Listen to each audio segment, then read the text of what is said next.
Hello बच्चों, आइए आप लोग को गोली दर्पण से संबंधित महत्वपूर्ण परिभाषाओं के बारे में बताता हूं। और मैं आप लोग को डायग्राम पहले से बनाकर रखा हूं। ये आपका अवतल दर्पण है और ये आपका उत्तल दर्पण है। आप लोग देख पा रहे होंगे एम डैश एक दर्पण है और इधर भी एम डैश एक दर्पण है। तो इसमें सबसे पहले बात करता हूं। सबसे पहला आपका जो हेडिंग होती है वो होता है ध्रुव। दर्पण का ध्रुव या फिर इसी को बोलते हैं ध्रुव। ठीक, ये पहली हेडिंग है। इसकी परिभाषा क्या होती है?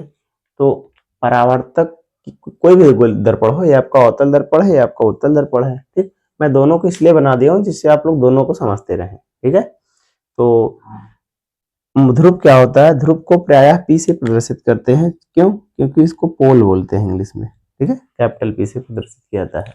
तो परावर्तक तल के, दर्पण के परावर्तक तल के मध्य बिंदु को, यानी अगर यहाँ पर मैं परावर्तक तल बना दूं ऐसे, तो इसका जो मध्य बिंदु है ये क्या कहलाएगा? दर्पण का ध्रुव कहलाएगा। तो गोली दर्पण के परावर्तक तल के मध्य बिंदु को दर्पण का ध्रुव कहते हैं और इसे प्रायः पी से प्रदर्शित करते हैं। ठीक बच्चों, अगली हेडिंग क्या है? अगली हेडिंग है आपकी वक्रता केंद्र। दर्पण का वक्रता केंद्र, वक्रता केंद्र, वक्रता केंद्र। ठीक, तो वक्रता केंद्र की परिभाषा सुनिए। गोली दर्पण जिस कटे हुए खोखले गोले का भाग होता है, यानी गोली दर्पण जिस कटे हुए खोखले गोले का भाग होता है, उसका केंद्र ही, उस गोले का केंद्र ही दर्पण का वक्रता केंद्र कहलाता है। इसे प्रायः कैपिटल सी से प्रदर्शित करते हैं। ठीक है, ये आपका वक्रता केंद्र की परिभाषा थी। इसके बाद मैं आप लोग को बताता हूं दर्पण की वक्रता त्रिज्या। वक्रता त्रिज्या, ठीक है, वक्रता त्रिज्या की परिभाषा सुनिएगा। वक्रता त्रिज्या गोली दर्पण जिस कटे हुए खोखले गोले का भाग होता है, उस गोले की त्रिज्या ही दर्पण की वक्रता त्रिज्या कहलाती है। इसे प्रायः कैपिटल आर से प्रदर्शित करते हैं। इसे प्रायः कैपिटल आर से प्रदर्शित करते हैं। ठीक है, अगली हेडिंग आई बच्चों। अगली हेडिंग है आपकी अभिलंब। क्या है बच्चा? अभिलंब। अभिलंब क्या होता है? तो गोली दर्पण के वक्रता केंद्र से, गोली दर्पण के वक्रता केंद्र से दर्पण के किसी भी बिंदु पर डाला गया लंब अभिलंब कहलाता है। जैसे जैसे आपका ये गोली दर्पण है कोई, ठीक है, और यहां पर इसका वक्रता केंद्र है। अब यहां से मैं यहां पे लंब डाल दूं, यहां पे डाल दूं, इधर डाल दूं, ये सभी आपके क्या कहलाते हैं? अभिलंब कहलाते हैं। ठीक बच्चों, इसके बाद आता है अगली हेडिंग द्वारक, अपर्चर, दर्पण का द्वारक। तो दर्पण के द्वारक की परिभाषा सुनिएगा। गोली दर्पण जिस कटे हुए खोखले गोले का भाग होता है, उसका व्यास या फिर उसकी जीवा दर्पण का द्वारक कहलाती है। जैसे आपको चित्र में दिख रहा होगा एम डैश। एम डैश क्या है बच्चा?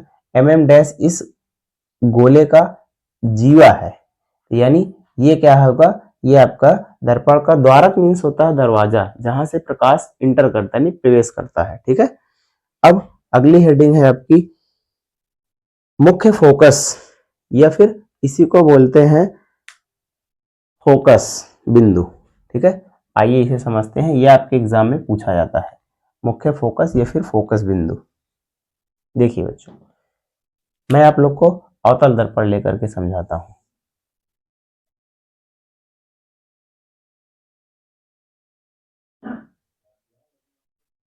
देखिए, जब जब कोई प्रकाश किरण गोली दर्पण के मुख्य अक्ष के समांतर चलती है, ठीक इस प्रकार से मुख्य अक्ष के समांतर चलती है, तो दर्पण से परावर्तित होने के पश्चात जिस बिंदु पर जाकर मिलती हैं ये प्रकाश किरणें, जिस बिंदु पर ये प्रकाश किरणें जाकर मिलती हैं, वो आपका कहलाता है मुख्य फोकस। ठीक, इसे प्रायः कैपिटल F से क्या करते हैं, प्रदर्शित करते हैं। ठीक है, ये आपका मुख्य फोकस की परिभाषा थी। ठीक है बच्चों, इसके बाद मैं आप लोग को बताता हूं फोकस दूरी क्या होती है। दर्पण की फोकस दूरी,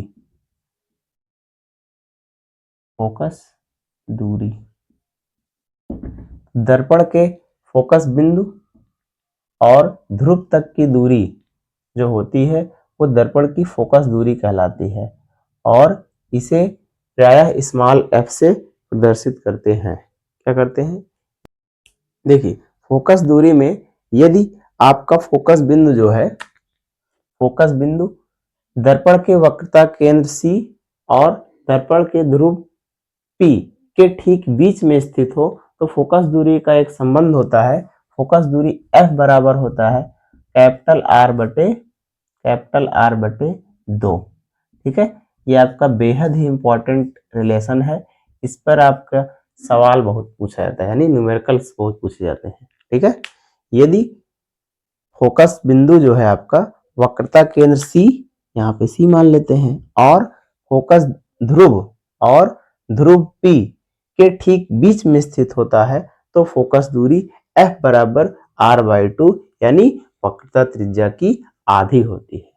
ठीक है बच्चों, आई होप आपको ये सभी पॉइंट समझ में आए होंगे और आप लोग वीडियो को पीछे फिर से रिवर्स करके आप लोग इसे देखिए, ध्यान समझिए और कॉपी में हमारे द्वारा बोली गई सभी बातों को नोट करिए, यानी सभी परिभाषाओं को नोट करिए। ओके, धन्यवाद।